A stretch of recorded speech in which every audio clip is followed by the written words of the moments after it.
Hello friends, നമസ്കാരം. നമ്മുടെ Kerala TV സീരിയലിലേക്ക് എല്ലാവർക്കും സ്വാഗതം. അങ്ങനെ നമ്മുടെ അപ്പുവും അതുപോലെ ചിത്രയും വീട്ടിൽ നിന്ന് സംസാരിക്കുന്നു. മകൻ ഭക്ഷണം എടുത്ത് കൊണ്ടുപോകാൻ മറന്നപ്പോൾ നീ എന്താ ഇങ്ങനെ മറന്നു പോകുന്നതെന്ന് ചോദിച്ചു. അപ്പോൾ അമ്മയ്ക്ക് ഇപ്പോഴും ഞാനൊരു കൊച്ചുകുട്ടിയെ പോലെയാണല്ലേ എന്ന് ചോദിച്ചപ്പോൾ എനിക്ക് നീ ഇപ്പോഴും ഒരു കൊച്ചുകുട്ടിയാണ്, നിന്റെ അച്ഛന് മാത്രമാണ് നീ ഒരു വലിയ കല്യാണപ്രായമായ ചെറുക്കനായിരിക്കുന്നതെന്നുള്ള കാര്യം അമ്മ മകനോട് പറയണം. മകൻ അതൊക്കെ കേട്ടിങ്ങനെ ചിരിച്ചുകൊണ്ട് നിൽക്കുമ്പോൾ യാദൃശികമായിട്ട് ഒരാൾ ആ വീട്ടിലേക്ക് വരിക. അപ്പോൾ ഹലോ അപ്പു എന്നും പറഞ്ഞ് വിളിച്ചപ്പം അപ്പു ഹലോ ആരാന്ന് ചോദിച്ചു. അപ്പോഴത്തേക്ക് ഇദ്ദേഹം അകത്തേക്ക് കയറി വന്നു. അപ്പൂന് എന്നെ മനസ്സിലായില്ലേ എന്ന് കയറി വന്ന് അദ്ദേഹം ചോദിച്ചു. അപ്പോൾ കയറി വന്നു കഴിഞ്ഞപ്പോഴേക്കും അപ്പൂനോ അല്ലെങ്കിൽ ചിത്രയ്ക്കോ മനസ്സിലായില്ല ഇത് ആരാണ്, എന്തിനാണ് വന്നതെന്ന്. അപ്പോൾ അറിയും മനസ്സിലായില്ല ആരാ എന്താ എന്നൊക്കെ അപ്പു ചോദിച്ചു. അതുപോലെ തന്നെ ചിത്രയും ചോദിച്ചു.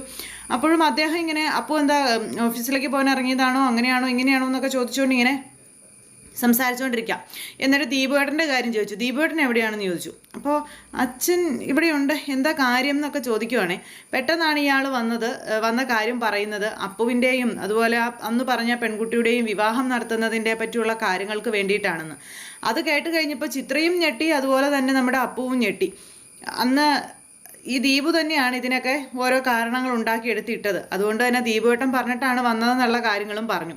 എത്രയും പെട്ടെന്ന് അത് നടത്തണമെന്ന് തന്നെയാണ് ഞങ്ങൾ ആഗ്രഹിക്കുന്നത്. അപ്പുവിൻ്റെ ആ ഒരു ഇത് അറിയാൻ വേണ്ടി വന്നതാണെന്നുള്ള ഇതിൽ അദ്ദേഹം ഇങ്ങനെ പറഞ്ഞപ്പോഴത്തേക്കും നമ്മുടെ അപ്പു ഇങ്ങനെ ആകെ വല്ലാതായിട്ടോ. ശരിക്കും ഇതിൻ്റെയൊക്കെ വല്ല ആവശ്യമുള്ളതാണോ, അച്ഛൻ ഈ കാണിക്കുന്നതൊക്കെ എടുത്തിയാട്ടോ അല്ലേന്ന് ഇങ്ങനെ. അപ്പം ചിത്ര പറഞ്ഞു, പെട്ടെന്നൊന്നും വിവാഹത്തിനെ കുറിച്ച് ഞങ്ങൾ ചിന്തിച്ചിട്ടില്ല എന്ന് പറഞ്ഞപ്പോൾ പെട്ടെന്നൊന്നും ചിന്തിക്കണ്ട, നമുക്ക് പതുക്കെ നടത്തണമല്ലോ, എന്നാലും നടത്തേണ്ടതല്ലേ എന്നൊക്കെ പറഞ്ഞ് അദ്ദേഹം ഇങ്ങനെ പറയാം. അപ്പോൾ ഇവർ തമ്മിൽ ഈ ഒരു സംസാരവും കാര്യങ്ങളൊക്കെ ഇങ്ങനെ അവിടെ നടക്കുന്നു. ഈ സമയത്ത് ദീപു അങ്ങോട്ടേക്ക് വന്നു. ദീപു വന്നപ്പോൾ ആരായി വന്നേക്കണേന്ന് ചോദിച്ചുകൊണ്ട് അയാളെ വലിയ കാര്യമായിട്ട് എടുത്ത് തലച്ചുമടായിട്ട് ഇങ്ങനെ വെച്ചിരിക്കുന്നു. എന്നിട്ട് പിന്നെ ഭയങ്കര സ്നേഹപ്രകടനങ്ങളും കാര്യങ്ങളും സംസാരവും ഒക്കെ ഇതൊക്കെ കാണുകയും കേൾക്കുകയും ചെയ്യുമ്പോൾ നമ്മുടെ അമ്മയ്ക്കും മകനും ആകെ ടെൻഷനാവുന്നുണ്ട്. ഇയാൾ എന്താണ് ഉദ്ദേശിക്കുന്നതെന്ന് അറിയില്ലാത്തതിൻ്റെതായ ഒരു വെപ്രാളവും ടെൻഷനും. അങ്ങനെ ടെൻഷൻ അടിച്ച് ഇവർ വല്ലാത്തൊരു മാനസികാവസ്ഥയിലൂടെ കടന്നു പോകണം.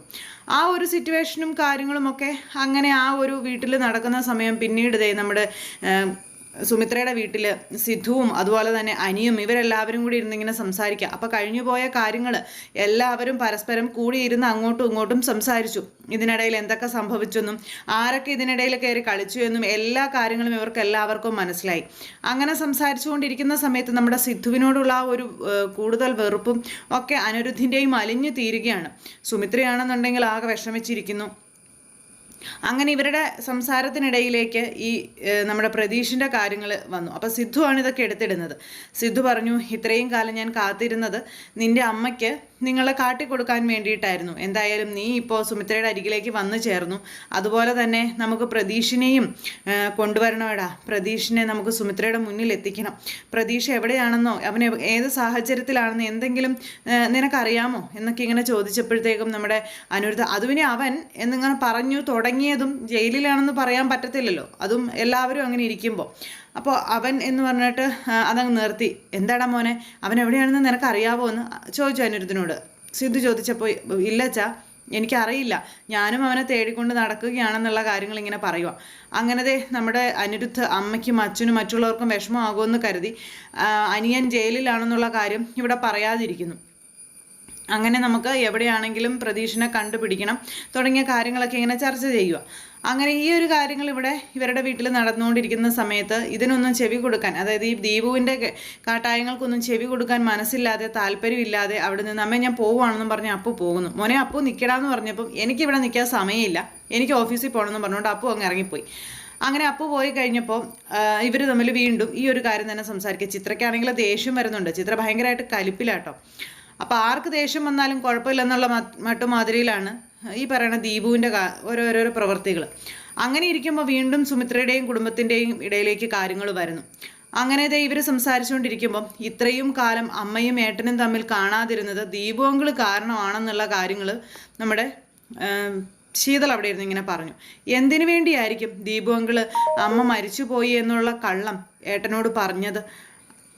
അതിൻ്റെ പുറകിൽ എന്തെങ്കിലും രഹസ്യം കാണുമോ എന്ന് ചോദിച്ചപ്പോൾ അതെ, അയാൾ തന്നെയാണ് ആ ഒരു കാര്യം എന്നോട് പറഞ്ഞത്. പക്ഷേ അതെന്തിനു വേണ്ടിയിട്ടാണ് അയാൾ ചെയ്തതെന്നും എന്തിനു വേണ്ടിയാണ് ഇത്രയും വലിയൊരു കള്ളം അയാൾ പറഞ്ഞതെന്നും നമുക്കറിയണ്ടേ അമ്മേ എന്ന് സുമിത്രയോട് മകൻ ചോദിക്കുന്നു. മകൻ അത് ചോദിക്കുന്നത് കേട്ട് കഴിഞ്ഞപ്പം സുമിത്രയ്ക്കും അതറിയണം. തൻ്റെ കൂടപ്പിറപ്പ്, തൻ്റെ കണ്ണുകളായി കൊണ്ടു നടന്ന തൻ്റെ കൂടപ്പിറപ്പ് തന്നോട് ഇത്രയും വലിയൊരു ക്രൂരത ചെയ്യുമെന്ന് ഒരിക്കലും ആരും പ്രതീക്ഷിക്കില്ല. സുമിത്രയ്ക്ക് അത് അംഗീകരിക്കാൻ പോലും കഴിയില്ലല്ലോ. അപ്പം സുമിത്ര അതിനെ ഇങ്ങനെ എന്താ പറയുന്നത്, വാക്കുകൾ കൊണ്ടൊന്നും പറയാതെ മൗനമായിട്ട് ഇങ്ങനെ നിൽക്കുക. അപ്പോൾ അത് സിദ്ധുവും പറഞ്ഞു, അറിയണം, അനിരുദ്ധിനെയും സുമിത്രയെയും തമ്മിൽ തെറ്റിച്ച് നിർത്തിയത് എന്തിനാണെന്ന് അറിയണം. അതുപോലെ തന്നെ ദീപു എന്നോടും ഒരുപാട് കള്ളങ്ങൾ പറഞ്ഞിട്ടുണ്ട്.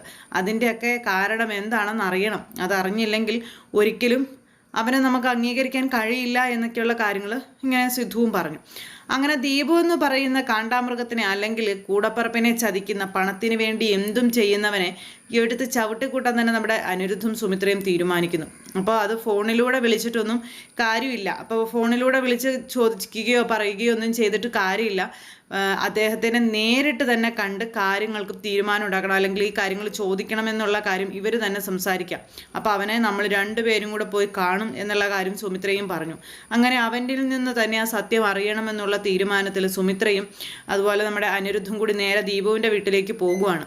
ഈ സമയത്താണെന്നുണ്ടെങ്കിൽ കൂട്ടുകാരനെ വിളിച്ചു വരുത്തി കല്യാണത്തിൻ്റെ സെറ്റപ്പുകളും കാര്യങ്ങളും ഒക്കെ റെഡിയാക്കിയ ദീപുവിനെ ചോദ്യം ചെയ്യുക ചിത്ര. നിങ്ങൾക്കിത് എന്തിൻ്റെ അസുഖമാണ്? അപ്പുവിന് പൂജയാണ് ഇഷ്ടം എന്നുള്ള കാര്യം നിങ്ങൾക്കറിയാവുന്നതല്ലേ? അവൻ നിങ്ങളോട് തുറന്നു പറഞ്ഞതുമല്ലേ? പിന്നെ എന്തിനാ നിങ്ങൾ ഇതുപോലെ ഇങ്ങനെ അവൻ്റെ മനസ്സ് വിഷമിപ്പിക്കാൻ വേണ്ടി ഓരോ വേഷം കെട്ടുകൾ കാണിക്കുന്നതെന്ന് ചിത്ര ഈ ദീപുവിനോട് ചോദിച്ചുകൊണ്ടിരിക്കാം. അപ്പോൾ ദീപു പറഞ്ഞു, നീ എല്ലാ കാര്യങ്ങൾ തീരുമാനിക്കുന്നത്, എനിക്കറിയാം എന്താ ചെയ്യേണ്ടതെന്ന്.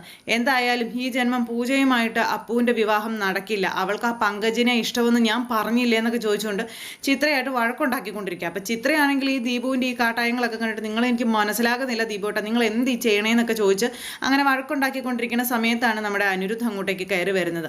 അപ്പോൾ തലയ്ക്ക് ഭ്രാന്ത് പിടിച്ചിരിക്കുന്ന എൻ്റെ മുന്നിൽ നിന്ന് പോ ചിത്രയെന്നും പറഞ്ഞുകൊണ്ട് ഇങ്ങനെ തലയും കുമ്പിട്ട് ഇങ്ങനെ ഇരിക്കുന്ന സമയത്ത് അനിരുദ്ധ കയറി വന്നു. അനിരുദ്ധ കയറി വന്നപ്പോഴത്തേക്കും ചിത്ര ആഹാ മോനെ അനിയെന്നും പറഞ്ഞു വിളിച്ചു, വലിയ കാര്യമായിട്ട് തന്നെ. ആ സമയത്ത് ദീപു ഇങ്ങനെ എഴുന്നേറ്റ് കണ്ണുകൊണ്ട് പൊക്കി നോക്കുമ്പോൾ കാണുന്നത് അനിരുദ്ധിനെ കണ്ടപ്പോഴത്തേക്ക് ഒന്ന് നെഞ്ചാളി. പെട്ടെന്ന് ഒരു ബപ്പപ്പ അടിച്ചിട്ട് മോനെ അനിരുദ്ധത്തെ നീ എന്താ വന്നേന്നൊക്കെ ചോദിച്ചുകൊണ്ട് ഭയങ്കര ഇതൊക്കെ.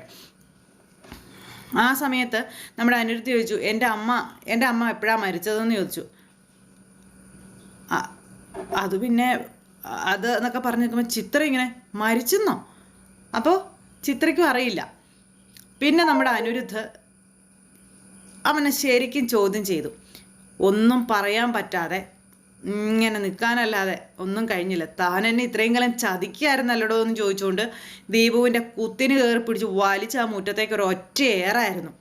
അങ്ങനത്തെ വലിച്ചെറിഞ്ഞ് ദീപു ചെന്ന് വീണു. അവിടുന്ന് എഴുന്നേൽക്കുമ്പോൾ കാണുന്നത് സ്വന്തം ചേച്ചി, അതായത് നമ്മുടെ സുമിത്ര അവരുടെ ഉമ്മറത്തിരിക്കുക. ആ ഉമ്മറത്തിരിക്കുന്ന സുമിത്രയെ കണ്ടു കഴിഞ്ഞപ്പോഴത്തേക്കും ദീപുവിൻ്റെ അവസ്ഥയെന്ന് പറഞ്ഞറിയിക്കാൻ മേലാത്തൊരവസ്ഥ. അതിൽ പരം പണി ദീപുവിന് വേറെ കിട്ടാനുണ്ടോ? ചേച്ചി ഇവനെ ദഹിപ്പിച്ച് കൊല്ലുന്ന രീതിയിൽ നോക്കിക്കൊണ്ട് അങ്ങനെ ഇരിക്കാം. ദീപു എന്ന് പറയുന്ന ചതിനെ വീട്ടിൽ കയറി തല്ലി തകർത്തു സുമിത്രയും അതുപോലെ നമ്മുടെ അനിരുദ്ധും കൂടി ചേർന്ന്. അപ്പോഴേക്കും ചേച്ചിയെ കണ്ടു. പെട്ടെന്ന് ചിത്രയ്ക്ക് ടെൻഷനായി, ഇത് എന്നാ സംഭവം എന്നറിയുന്നില്ലല്ലോ. അപ്പം ചിത്ര വന്നിട്ട് ആ ചേച്ചി ഉണ്ടായിരുന്നോ? നിങ്ങൾ തമ്മിൽ എപ്പോഴാണ് ചേച്ചി കണ്ടത് എന്നൊക്കെ ചോദിച്ചുകൊണ്ട് ഭയങ്കര ഇതൊക്കെ ആയിട്ട് ഇങ്ങനെ ചിത്ര ഇങ്ങനെ പറയാം. പക്ഷെ ഇവിടെ ഇതെന്താ സംഭവിക്കുന്നതെന്ന് അറിയില്ല. അപ്പോഴേക്കും നമ്മുടെ അനിരുദ്ധ് പറഞ്ഞു, എൻ്റെ അമ്മയെയും എന്നെയും തമ്മിൽ ഇത്രയും കാലം കാണാതിരുത്തിയത് ഇയാളാണെന്ന് പറഞ്ഞു. അപ്പോഴേക്കും ചിത്രയാകെ ഞെട്ടിപ്പോയി. ദീപുവേട്ടൻ അങ്ങനെ എന്തിനു ചെയ്യണം? ഒരിക്കലും ചെയ്യില്ല. അങ്ങനെയൊക്കെയുള്ള ഒരു ഇതാണല്ലോ. അപ്പോൾ അങ്ങനത്തെ നമ്മുടെ ചിത്രം ഞെട്ടി നിൽക്കുകയാണ്. പറയടോ, എന്തിനാണ് എന്നെയും എൻ്റെ അമ്മയെയും ഇത്രയും കാലം താൻ അകറ്റി നിർത്തിയത്? ജീവനോടെ ഈ ലോകത്തിൽ ജീവിക്കുന്ന എൻ്റെ അമ്മ മരിച്ചു പോയെന്ന് കള്ളം ആവർത്തിച്ച് താൻ എന്തിനാണ് എന്നോട് പറഞ്ഞത്? ഇതൊക്കെ ചോദിച്ച് ഭയങ്കര ഡയലോഗും കാര്യങ്ങളും ഒക്കെ ആയിട്ട് ഇങ്ങനെ ആ ഒരു ഇതിങ്ങനെ ചെയ്യണം. അങ്ങനെ ആ ഒരു കാര്യങ്ങൾ ഇവർ തമ്മിൽ സംസാരവും കാര്യങ്ങളും ഒക്കെ നടക്കുന്നു. അപ്പോൾ ഇവർക്കിടയിലുള്ള ഈ ഒരു പ്രശ്നം അതെന്താണെന്ന് ഇതുവരെ വ്യക്തമായിട്ടില്ല ചിത്രയാണെങ്കിൽ ഇങ്ങനെ ചോദിച്ചുകൊണ്ടേ ഇരിക്കുക. ചിത്രയ്ക്ക് മുന്നിൽ ഈ ദീപു കാട്ടിക്കൂട്ടിയ കള്ളക്കളികൾ മുഴുവൻ എന്താ പറയുന്നത്, ഡാം തുറന്നു വിടുന്നത് പോലെ നമ്മുടെ അനിരുദ്ധും അതുപോലെ തന്നെ സുമിത്രയും കൂടെ പറഞ്ഞു. ഇതെല്ലാം കേട്ട് ആകെ ഞെട്ടി വിറച്ച് ചിത്ര ഇങ്ങനെ നിൽക്കുന്നു. എന്തായാലും ഇനി ദീപുവിൻ്റെ കാര്യം അതോ ഗതിയായിരിക്കും. അപ്പം അങ്ങനെയുള്ള ഒരു സൂപ്പർ ഹിറ്റ് വിശേഷമായിട്ട് ഇന്നത്തെ നമ്മുടെ കഥ വന്നിട്ടുള്ളത്. അപ്പോൾ എല്ലാവരും കാത്തിരുന്ന് കാണണം. ആരും തന്നെ മിസ് ചെയ്ത് കളയരുത്. എല്ലാവർക്കും നല്ലൊരു ദിവസം ആശംസിക്കുകയാണ്. എല്ലാവരുടെയും സപ്പോർട്ടിനും സ്നേഹത്തിനും 1000 നന്ദി അറിയിക്കുന്നു. അടുത്ത സൂപ്പർ ഹിറ്റ് കഥയുമായി കാണുന്നത് വരെ എല്ലാവർക്കും നന്ദി. അതോടൊപ്പം നമ്മുടെ ചാനൽ ആദ്യമായിട്ട് കാണുന്നവരുണ്ടെങ്കിൽ ഒന്ന് സബ്സ്ക്രൈബ് ചെയ്യണം കേട്ടോ. തൊട്ടടുത്ത് കാണുന്ന ബെൽ ബട്ടൺ അമർത്തി കഴിഞ്ഞിട്ടുണ്ടെങ്കിൽ നമ്മുടെ വീഡിയോസ് എളുപ്പത്തിൽ കാണാൻ കഴിയുന്നതായിരിക്കും. അപ്പോൾ ഒരിക്കൽ കൂടി എല്ലാവരോടും ഹൃദയത്തിൻ്റെ ഭാഷയിൽ 1000 നന്ദി അറിയിച്ചു നിർത്തുന്നു. താങ്ക്